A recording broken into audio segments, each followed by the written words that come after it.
Well, are you getting money back for your taxes? Today we're going to take a look. Stay tuned for Prudent Money.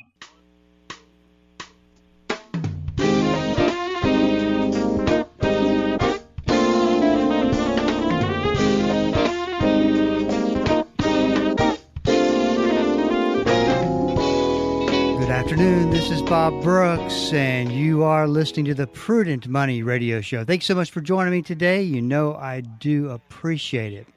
Well, it might seem like getting a big paycheck from a little refund from the IRS is a good thing, but if you take a little bit of a closer look, you might want to rethink it. IRS expert Dan Pilla is here to discuss. Dan, always good to hear from you. It's always good to talk to you, Bob. How you doing? I'm doing good. It's a funny thing about those refunds because they feel real good when you get that check. And you think, what am I going to go spend this on? Which may not be the best of ideas, but something that you need both sides of the argument to really understand and make good decisions. Well, that's true. And when we're talking about refunds, particularly if you're a wage earner and they're withholding money from your paycheck, which is typically the only reason you're getting a refund, that means you just had them take too much out of your paycheck. You paid too much. Now, there's such a thing as a refund of a credit, such as an earned income credit or the American Opportunity Credit. These are so-called refundable credits where you get more money back from the government than you paid in the first place. But the vast majority of tax refunds are just over withholding, Bob. People who have paid in too much over the course of the year because they don't pay any attention to their W-4 form. The W-4 form is the form you use with your employer to communicate the level of withholding that should be coming out of your check. And people treat this as a file and forget form. They start a job, they submit the form, they forget about it, there's your withholding, and it just goes on year after year. That form should change as your circumstances change. If you get married, if you have a kid, if you buy a house, any of these things that will affect your tax liability. You start a 401k savings plan or an IRA, any of these things that would have an impact on reducing your tax liability. There should be adjustments made to your W-4 to cover that, because you don't want a situation where they're giving you $4,000 or $5,000 back. That means they held that money for over 12 months, sometimes over 15, 16 months by the time you file the next year's tax return to get your money back, and they don't pay you a nickel's worth of interest on it. Yeah, and the thing is, it's to take that money and spread it back into your cash flow is really the most disciplined way to go about it. Well, that's very true, and to take it a step farther, a lot of people tell me, well, Dan, I like getting a refund because it's the only way I can save money. Well, right. A better way to save money is have an automatic deduction from your paycheck every single month that doesn't go to the U.S. government. It goes to a savings plan of some kind. Now you don't see the money, right? The money's taken right out of your check, so you don't have to worry about spending it. And then at the end of the year, you not only have your money, but you've got the interest or the capital growth on the money, depending on how you invested it. And now you really do actually have something to show for it. The thing that really slays me is most people get their refund, $3, $4, $5 grand, whatever it is, and they don't put it into savings. They go spend it now. So how's that savings? That's not savings. Or nice vacation. I've heard it all. I'm sure you have as well. Oh, sure. Yeah. But really good reasons really to be able to be disciplined and to make different choices.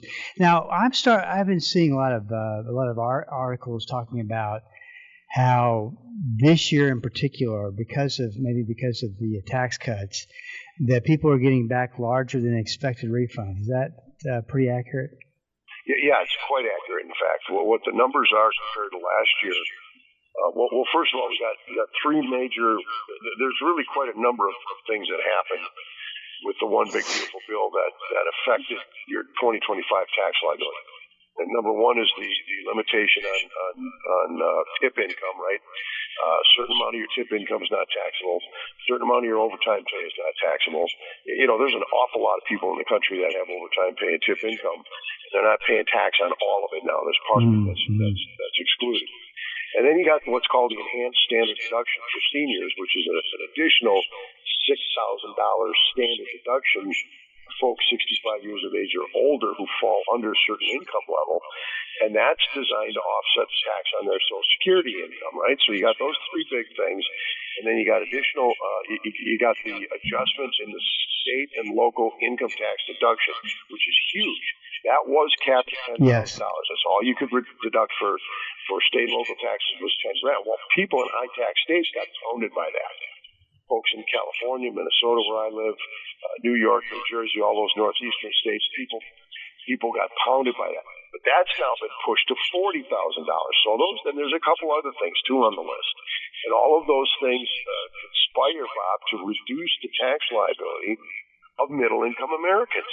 And so what we're seeing now is the average tax refund, and this is it's not a 100% accurate measure, but it gives you a flavor of what's going on. Sure. The average tax refund for 2024 payable in 2025 was about $3,100, and that number's up to about $3,800 now. And so and there's folks that are getting refunds as high as $1,000 more just because of those adjustments. So they did have a big impact on middle-income Americans. And this is important to understand that all of these changes to the tax code enhancements, shall we say, affect middle-income taxpayers. So the media claim, the leftist media claim that says that the big beautiful bill was just tax cuts for billionaires is just demonstrably false. It was from the start, and we see it in the numbers now.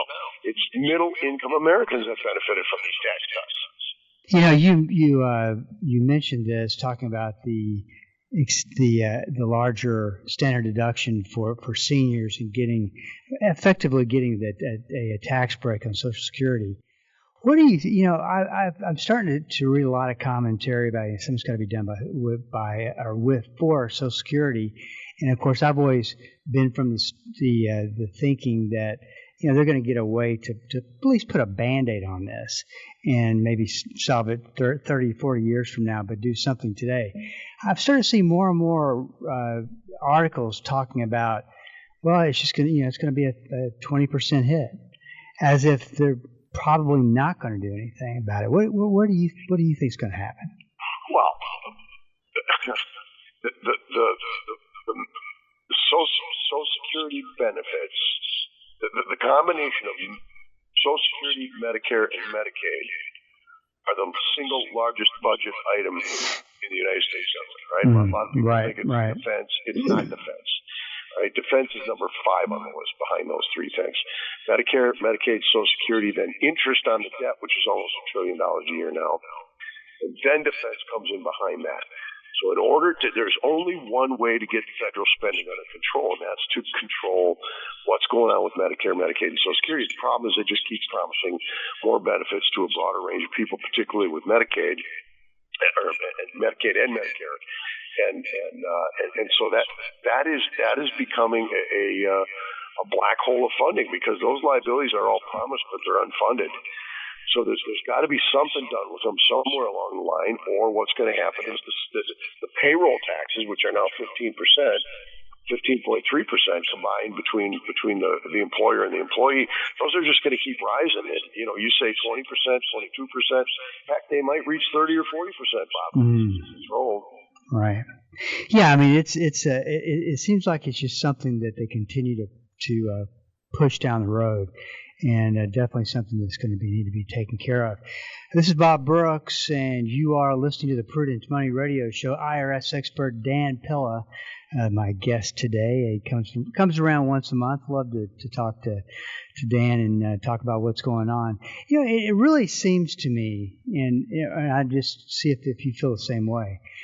There's a tax cut here. There's a tariff refund here. There's this money that's going to be sent out, and you start to think, are we going through COVID again? I mean, things falling off the proverbial cliff, and you just see a lot of and I don't know if I want to call them handouts, but money that's being sent to people to cushion the blow. But I don't think things are that bad. Well, here's the thing, Bob. I mean, getting back to what we just talked about a minute ago is the Social Security, Medicare, and Medicaid. If you add federal unemployment benefits to that, which are about 10, 12% of the federal budget, almost 70% less. It's more than 60%, less than 70% of total federal spending is transfer payments, where they take money from one person and give it to another. And that's what you just described as a handout. And right. when COVID came around in March of 2020 and it stretched through, really the end of 2023, the federal government created all these various different programs and enhanced others.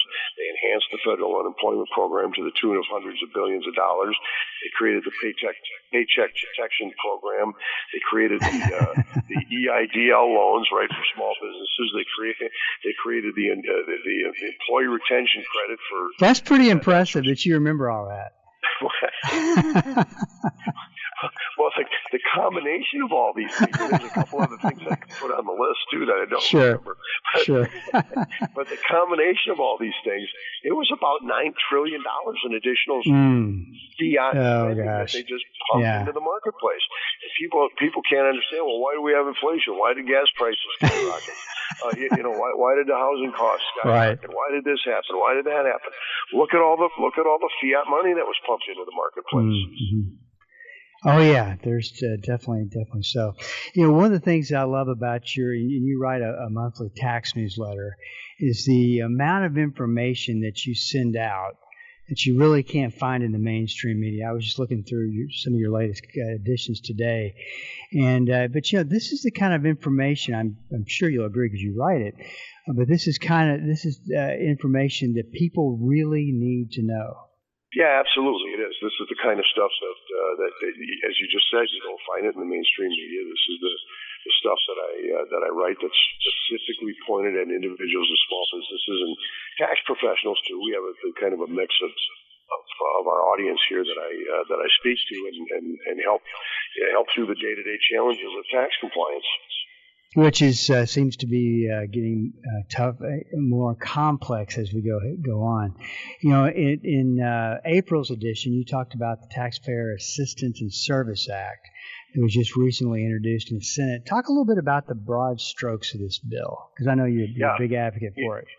Yeah, very broadly, Bob. I'm very excited about this because this is something that's actually I was pulling on this act all of 2025, trying to get it pushed along.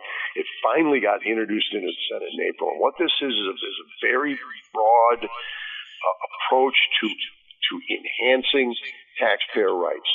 There's 10 different sections of this bill, each one dealing with very specific areas of taxpayer rights that will enhance and improve taxpayer rights, reduce IRS reach, and reduce the capacity of the IRS to, basically push people around. One of the sections, just as an example, deals with the Office of the Taxpayer Advocate. It's going to enhance the power of the taxpayer advocate. It's going to enhance the capacity of the taxpayer advocate to help individuals resolve their problems with the IRS.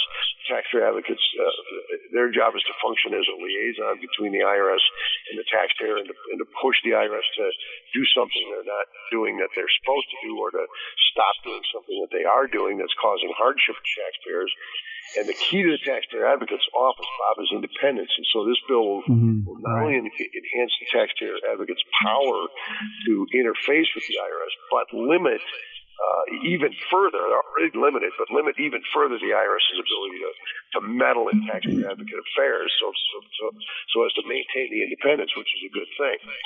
Another area the bill deals with collection due process appeal rights. Now, I believe that collection due process appeal rights, Bob, are the single most important rights taxpayers have when they're dealing with the IRS. And these rights came into being in 1998 with the passage of the IRS Restructuring and Reform Act. And they really haven't been touched since. And there have been a lot of different things, twists and turns, of course, that people can't necessarily, you can't envision every negative thing that might happen down the road. I mean, if you're creative, you can think of a lot of bad things that might happen, but not always everything. And so there's been developments over the years as to how this could be improved. And so the Taxpayer Assistance and Service Act has about 7 or 8 different provisions specifically directed at collection due process appeal rights that are going to help strengthen our ability to deal with the IRS in these important appeal strategies that are only going to help taxpayers. It was interesting. I was thinking through this, and what I like about it is that it focuses on taxpayer rights and has nothing to do with tax cuts or tax increases. So money is taken out of the equation. Think about how unusual that is when you take the word money out of the equation and you've got politicians actually battling for something that makes a big difference. I'll tell you how unusual this is, Bob, and I'll tell you how important a phenomenon this is on getting this kind of legislation passed. Probably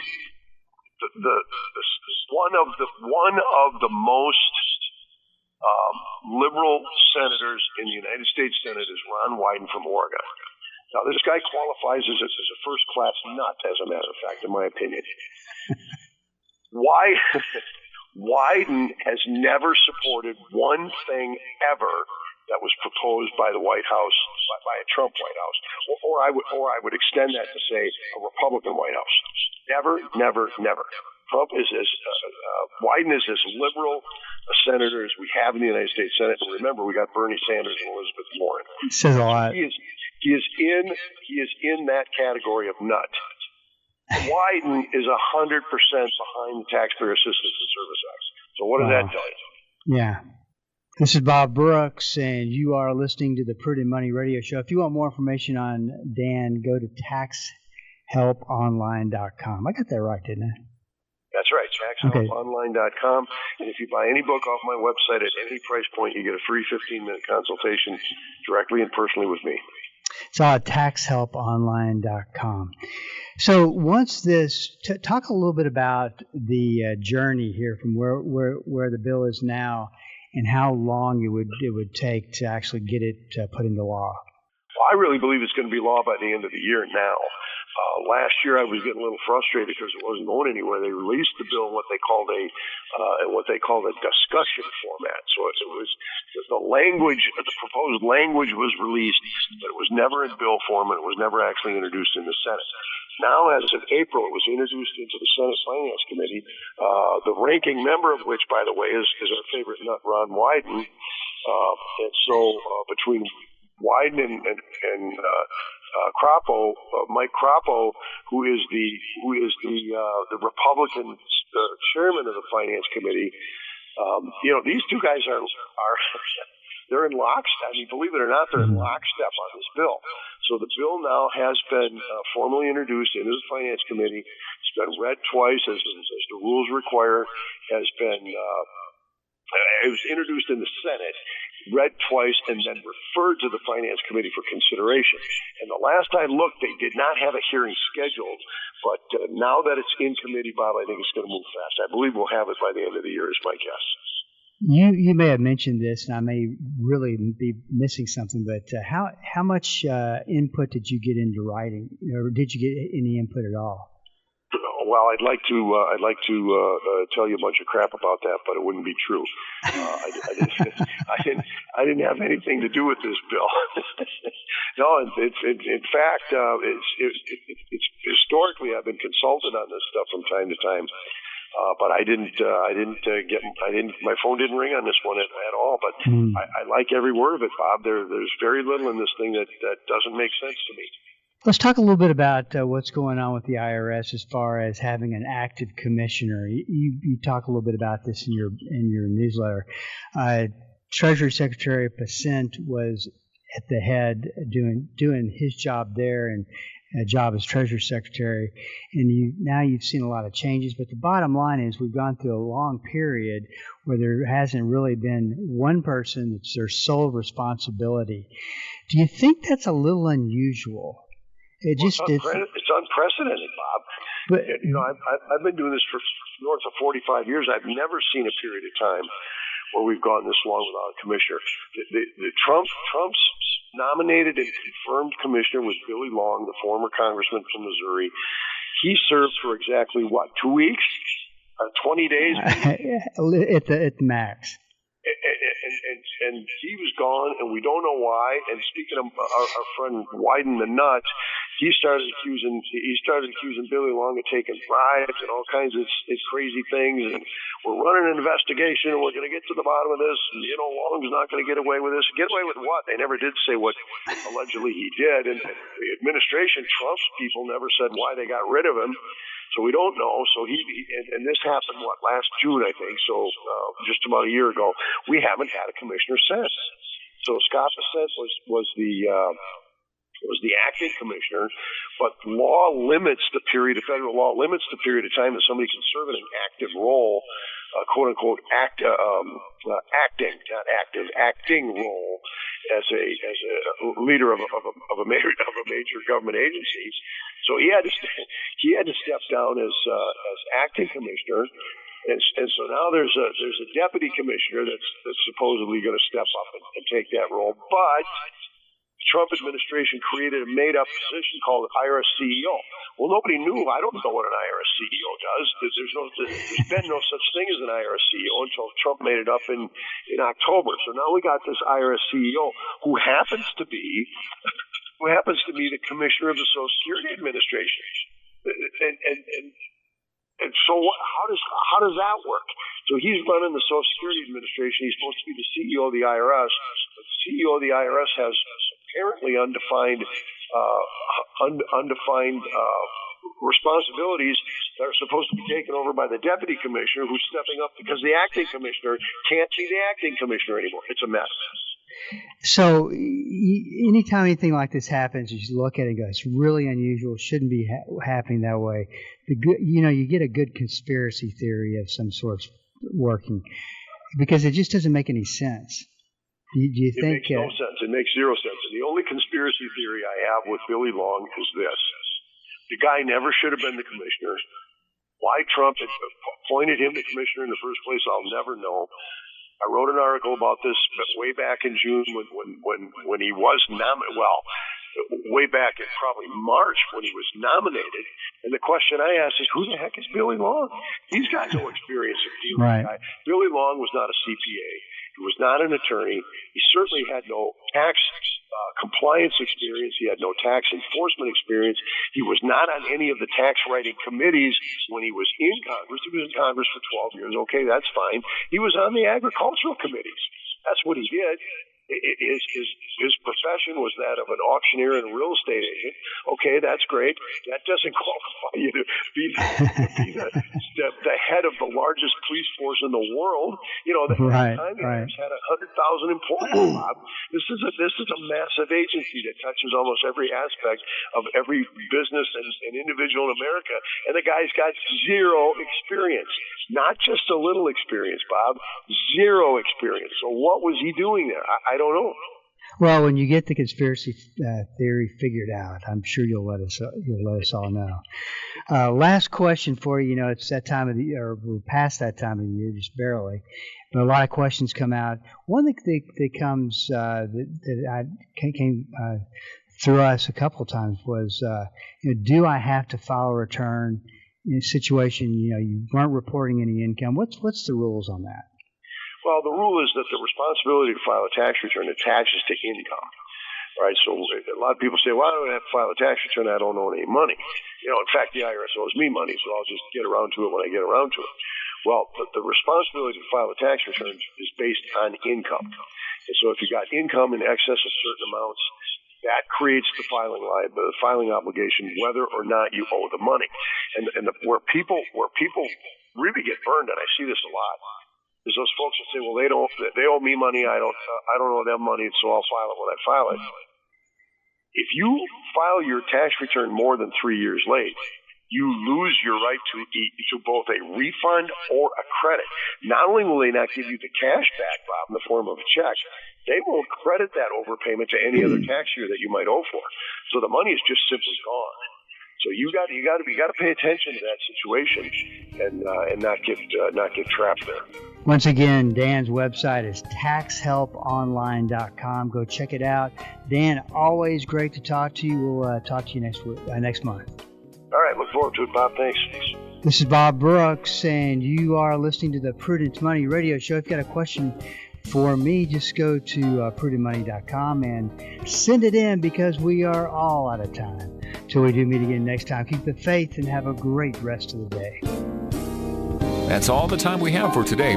Questions or comments for Bob, or to find out more great information like what you've just heard, visit www.prudentmoney.com. Be sure to join Bob Brooks again for the next edition of Prudent Money.